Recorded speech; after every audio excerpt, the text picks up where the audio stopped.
member took students from Wilton Manors Elementary to a restaurant in Wilton Manors.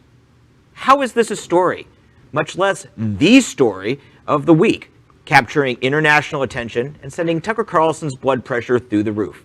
Silver linings. In this week's South Florida Gay News, online and on stands tomorrow, I talk with the major players in this straw man drama, where kids had lunch at Rosie's and posted the pictures online. Well, Fox News picked up the story of the field trip, and granted, the story had more innuendo than facts, and they made it sound like a day at the gay bar. The vile hate that followed was swift and intense. I talked with Sarah Leonardi, who led one of the groups of kids, parents who came to defend the school, and Mayor Newton, who not only accompanied one of the groups, but also sat down with the flunky Governor Ron DeSantis, sent to investigate all the things that were going on. I also speak with Rosie's co-owner, John Ziba, who says the kids are welcome always. In the end, this is the story of a community coming together to show our best face, while the world shows us their ugliness. Dude, when I saw this, I was like, WTF? Like, are you serious? So what did that woman say? Give us a little taste of what she said. What did she say, the leader of the kids?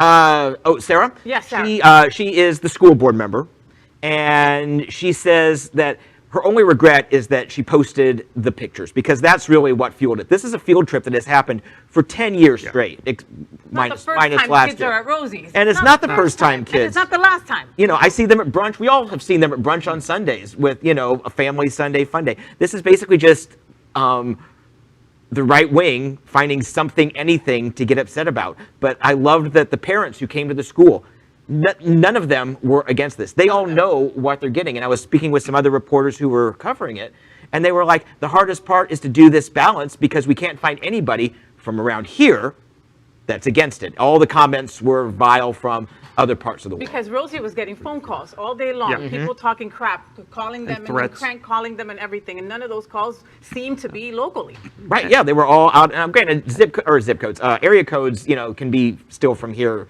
but for the most part, it does seem like they were all haters who have no idea what they're talking about. And I think it's important to note that Rosie's, like you said, has been doing this for 10 years, and the point of the trip was not just lunch. They introduce them to the hospitality industry. They take them through the kitchen. They teach and show, if you're looking to do something like that, this is a great opportunity. Here's a local business that's made a success as a standalone, single, two-owner business. It's not a chain. It's two community people that give back constantly to our community. And it's a pandemic. And it's a pandemic. And, you know, this is, kudos to them for taking these kids and showing them, you know, options for life. Whether it's just like going to a firehouse when we were kids or the police station, like, what do you want to be? You know, it was funny because I watched NBC that day. We did not report this story, and John's done a really fine job of contextualizing the story for South Florida Gay News, which is great. We did not report on it, and on the Monday morning, or I think this was a Friday, or whatever day it was, where the big news of it, the NBC affiliate was camped out with a live television truck.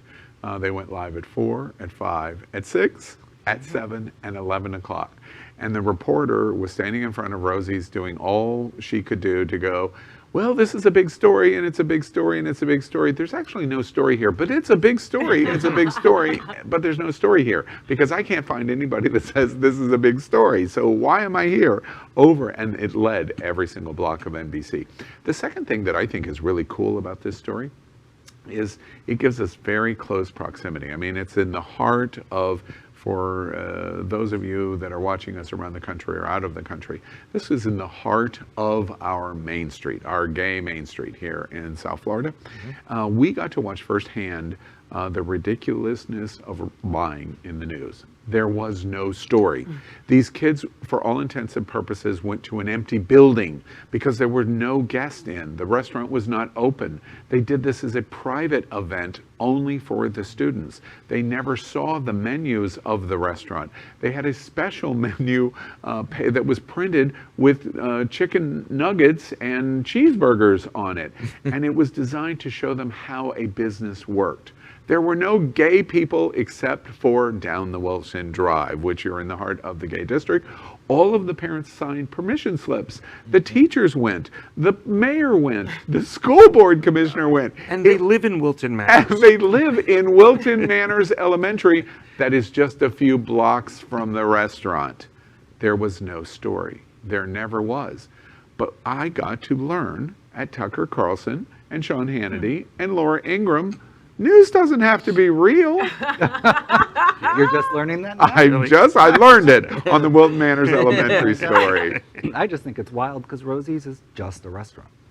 It's literally just an eating environment. It's fine in the neighborhood, fine. Calling it fun, a gay bar, but I mean, even gay people wouldn't call it a gay bar. You know, it's- come on. At all. But Tucker, anyway. I still love you. LGBTQ plus news is vital for our community and for the broader world as a whole. We have enough enemies at Fox News. Tucker, Sean, and Laura are loud. We need passionate allies. Happening Out Television Network, Queer News Tonight, and It's Happening Out are literally out of the closet and into the headlines. Our community needs your support. Like this broadcast and subscribe now to ensure the growth of the entire LGBT